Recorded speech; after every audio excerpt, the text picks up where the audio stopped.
ब्रह्मांड की उत्पत्ति का सिद्धांत। आज हम बात करने वाले हैं कि कैसे ब्रह्मांड की रचना हुई होगी, कैसे ब्रह्मांड का जन्म हुआ होगा।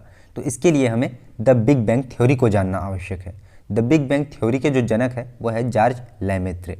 जॉर्ज लेमेत्रे ने अपने बिग बैंग सिद्धांत में ब्रह्मांड के जन्म की कहानी के बारे में बताया कि कैसे ब्रह्मांड का जन्म हुआ होगा। तो सबसे पहले जानते हैं कि जॉर्ज लेमेत्रे कहना क्या चाहते हैं। तो जॉर्ज लेमेत्रे कहते हैं कि ब्रह्मांड का लगातार विस्तार हो रहा है, यानी ब्रह्मांड का जो लगातार है विस्तार होते जा रहा है, अर्थात ब्रह्मांड कभी सघन भी रहा होगा।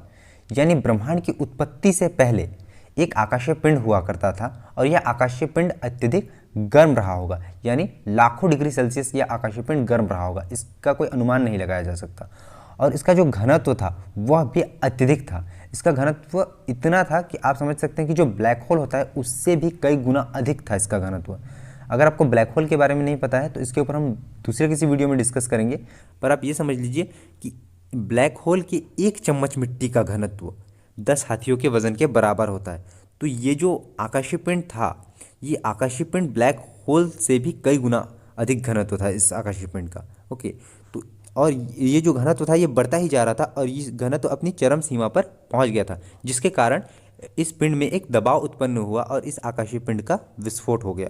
और इस विस्फोट होने के कारण इस आकाशीय पिंड के असंख्य टुकड़े हो गए। इस प्रकार ब्रह्मांड की रचना हुई होगी, इस प्रकार ब्रह्मांड की उत्पत्ति हुई होगी। तो इसी विस्फोट को ही बिग बैंग थ्योरी के नाम से जाना जाता है। ओके, इसी विस्फोट को हम क्या कहते हैं? द बिग बैंग थ्योरी के नाम से जानते हैं। So the big bang theory को हम एक बार रिकॉल कर लेते हैं। तो जॉर्ज लेमेत्रे ने अपने बिग बैंग सिद्धांत में यह कहा कि ये जो ब्रह्मांड है, इस ब्रह्मांड का लगातार विस्तार हो रहा है, अर्थात ब्रह्मांड कभी सघन रहा होगा। ब्रह्मांड की उत्पत्ति से पहले सिर्फ और सिर्फ एक आकाशीय पिंड हुआ करता था और यह आकाशीय पिंड अत्यधिक गर्म रहा होगा। ओके, यानी लाखों डिग्री सेल्सियस इसका तापमान रहा होगा। इसका हम अनुमान भी नहीं लगा सकते। और इसका जो घनत्व था यह बहुत ही अधिक था, जैसा कि मैंने बता चुका हूँ, इसका घनत्व ब्लैक होल से भी अधिक था। जिससे घनत्व का हम रियल एग्जांपल से समझते हैं। जैसे आपके पास एक लोहे की रॉड होगी, मान लीजिए आपके पास एक लोहे का बड़ा रॉड है। अगर आप उसको पिघला कर एक गेंद के रूप में कन्वर्ट कर लेते हो, एक गेंद जैसा बना लेते हो, तो उसका साइज़ कम हो जाएगा, लेकिन उसका जो वज़न है वो सेम रहेगा, क्योंकि अब उसका क्या है, घनत्व बढ़ गया है, वह बहुत ही घना हो गया है, वह बहुत ही ठोस हो चुका है। ओके, तो सेम ऐसे ही अगर आप सोच लीजिए, ये जो असंख्य तारों का ब्रह्मांड है, असंख्य खगोलीय पिंड का ब्रह्मांड है, इसको अगर आप एक केंद्र बिंदु में मिला दोगे तो इसका घनत्व कितना अधिक हो जाएगा, इसका वज़न कितना अधिक हो जाएगा।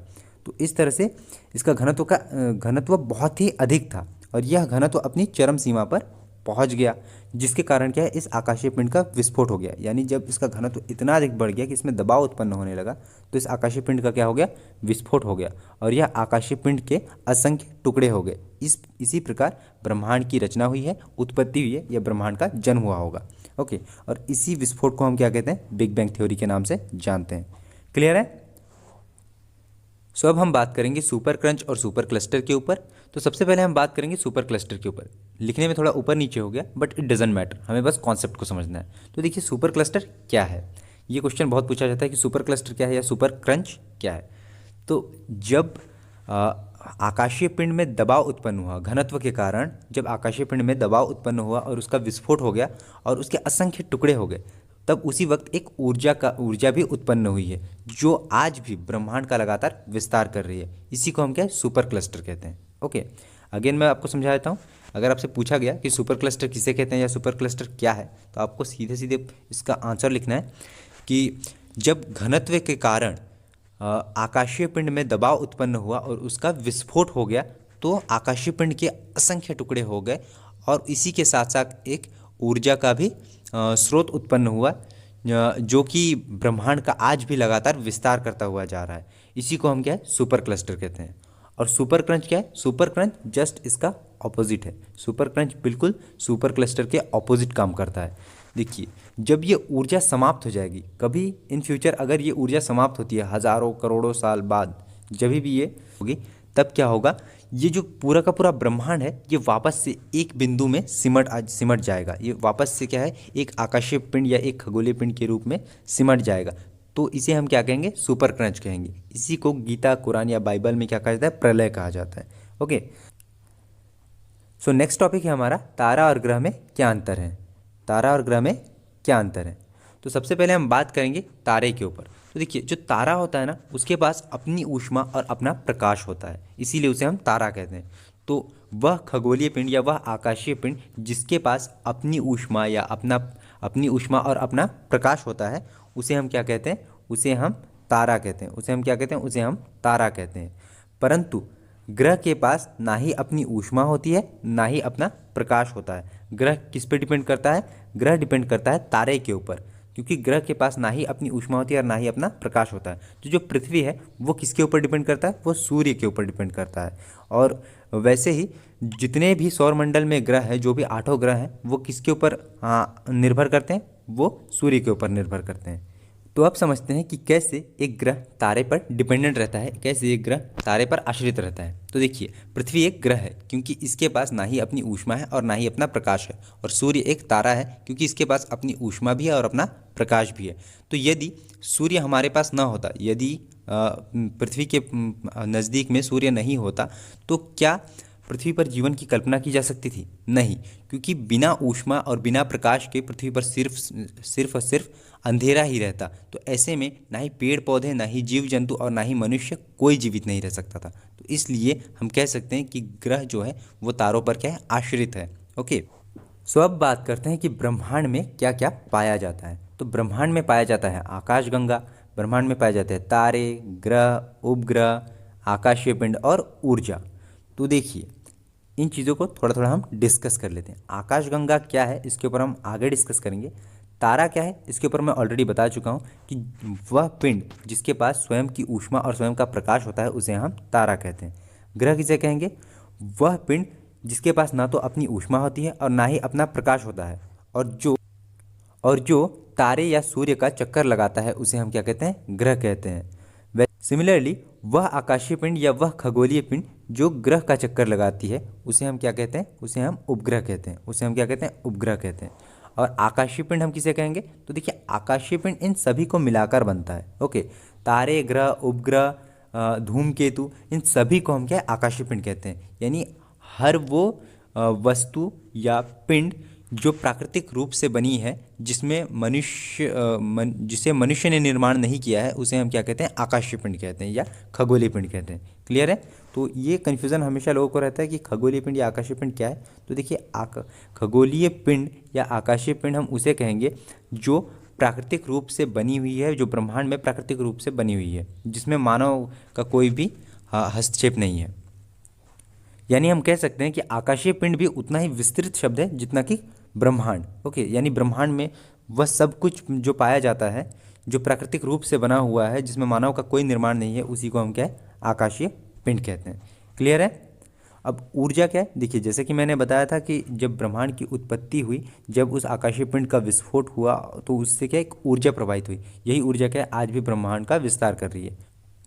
तो एक बार क्विकली रिकॉल कर लेते हैं इस टॉपिक को। तो ब्रह्मांड में क्या क्या पाया जाता है? ब्रह्मांड में आकाशगंगा, तारे, ग्रह, उपग्रह, आकाशीय पिंड और ऊर्जा पाई जाती है। अब थोड़ा थोड़ा इसको जान लेते हैं। अब बात करते हैं तारों के ऊपर। तो तारे हम किसे कहेंगे? जिसके पास स्वयं की ऊष्मा और स्वयं का प्रकाश होता है, उसे हम क्या कहेंगे? तारा कहेंगे। ओके, अब ग्रह हम किसे कहेंगे?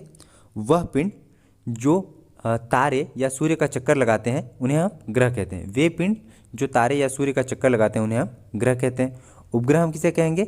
वे पिंड जो ग्रहों का चक्कर लगाते हैं। वे पिंड जो ग्रहों का चक्कर लगाते हैं, उसे हम क्या कहेंगे? उपग्रह कहेंगे। वे पिंड जो ग्रहों का चक्कर लगाते हैं, उसे हम उपग्रह कहेंगे। ओके, क्लियर है? आकाशीय पिंड में सारी चीज़ें आ जाएंगी। आकाशीय पिंड में आपका तारा भी आ जाएगा, ग्रह भी आ जाएगा, उपग्रह भी आ जाएगा, धूमकेतु भी आ जाएगा। यानी ओवरऑल ब्रह्मांड में वो सारी चीज़ें जो प्राकृतिक रूप से निर्मित हुई हैं, जिसको मानव ने निर्माण नहीं किया है, वह सारे पिंड क्या कहलाते हैं? आकाशीय पिंड कहलाते हैं या खगोलीय पिंड कहलाते हैं। इसी के साथ साथ ब्रह्मांड में ऊर्जा भी पाई जाती है, जो कि आकाशीय पिंड के विस्फोट होने के कारण प्रवाहित हुई थी। सो फाइनली अब हम बात करते हैं आकाशगंगा के ऊपर। तो देखिए, ब्रह्मांड में असंख्य तारों के समूहों को आकाशगंगा कहा जाता है। यानी जब उस आकाशीय पिंड का विस्फोट हुआ था दबाव के कारण, घनत्व के कारण, तो क्या उसमें से असंख्य टुकड़े निकले थे और इन असंख्य तारों के टुकड़ों का समूह बन गया था, जिसे हम आकाशगंगा कहते हैं। अब देखिए, प्रोफेसर गैरी क्या कहते हैं?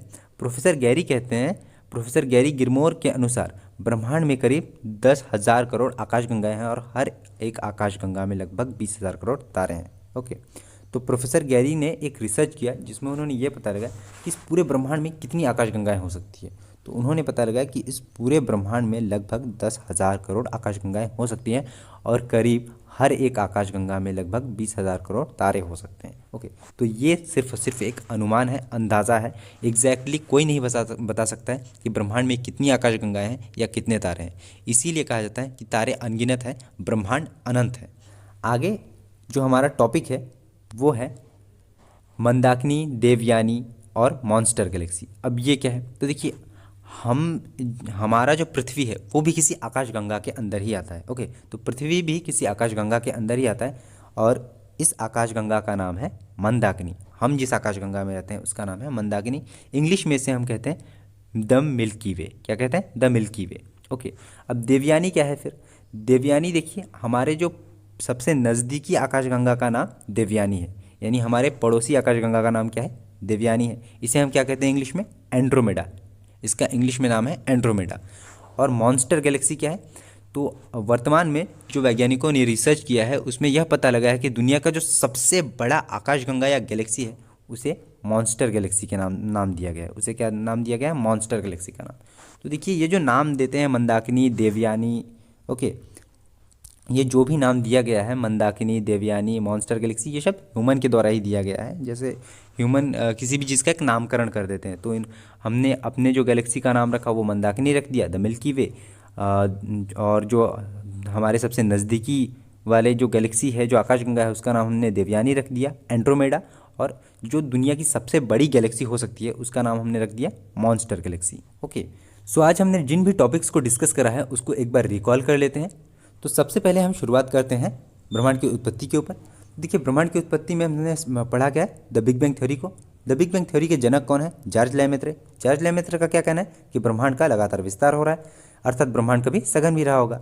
ब्रह्मांड की उत्पत्ति से पहले क्या था? एक आकाशीय पिंड हुआ करता था और यह आकाशीय पिंड बहुत ही अधिक गर्म रहा होगा, लाखों डिग्री सेल्सियस हो सकता है, इसका कोई अनुमान नहीं है। इसका घनत्व भी बहुत अधिक था, ब्लैक होल से भी ज़्यादा घनत्व था, यानी यह बहुत ही अधिक भारी था और इसका घनत्व अपनी चरम सीमा पर पहुंच गया, जिसके कारण इसमें क्या है? विस्फोट हो गया। और इसी विस्फोट के कारण क्या है? इसके असंख्य टुकड़े हो गए और इस प्रकार क्या हुआ? ब्रह्मांड की उत्पत्ति हुई है, ब्रह्मांड का जन्म हुआ होगा। इसी विस्फोट को हम क्या कहते हैं? द बिग बैंग थ्योरी के नाम से जानते हैं। और आगे हमने जाना है सुपर क्रंच और सुपर क्लस्टर के ऊपर। तो सुपर क्लस्टर हम किसे कहते हैं? यानी ये जो दबाव के कारण जो विस्फोट हुआ और इससे जो ऊर्जा प्रवाहित हुई, इसके कारण जो ब्रह्मांड का आज भी विस्तार हो रहा है, इसे हम क्या कहते हैं? सुपर क्लस्टर कहते हैं। सुपर क्रंच यानी जब ये ऊर्जा समाप्त हो जाएगी और पूरा का पूरा ब्रह्मांड फिर से एक केंद्र बिंदु में आ जाएगा, एक आकाशीय पिंड के रूप में कन्वर्ट हो जाएगा, तो इसे हम क्या कहलाते हैं? इसे हम कहेंगे सुपर क्रंच। ओके, ये अभी तक हुआ नहीं है लेकिन ये हो सकता है, इसकी संभावना है इन फ्यूचर करोड़ों साल बाद। ओके, तो आगे हमने जाना तारे और ग्रह में अंतर। आगे हमने किसके ऊपर डिस्कस किया? तारे और ग्रह के ऊपर। ओके, तो तारा क्या है? वह पिंड जिसके पास स्वयं की ऊष्मा होती है और स्वयं का प्रकाश होता है, उसे हम तारा कहते हैं। और वह पिंड जिसके पास ना तो अपनी ऊष्मा होती है और ना ही अपना प्रकाश होता है, जो तारों का क्या है? चक्कर लगाता है, सूर्य का चक्कर लगाता है, उसे हम ग्रह कहते हैं। तो क्लियर है? आगे अब जानते हैं ब्रह्मांड में क्या क्या पाया जाता है। ओके, ब्रह्मांड में क्या क्या पाया जाता है, तो इसको भी हमने बहुत अच्छे से डिस्कस किया। ब्रह्मांड में पाया जाता है आकाशगंगा, तारे, ग्रह, उपग्रह, आकाशीय पिंड और ऊर्जा। इन सबको मैंने बहुत अच्छे से बताया है। अगर आपको कहीं भी समझना है तो आप एक बार वीडियो को दोबारा देख लीजिएगा। ओके, उपग्रह किसे कहते हैं? उपग्रह को मैं अगेन बता देता हूँ। उपग्रह वे पिंड जो ग्रहों का चक्कर लगाते हैं, उसे हम क्या कहते हैं? उपग्रह कहते हैं।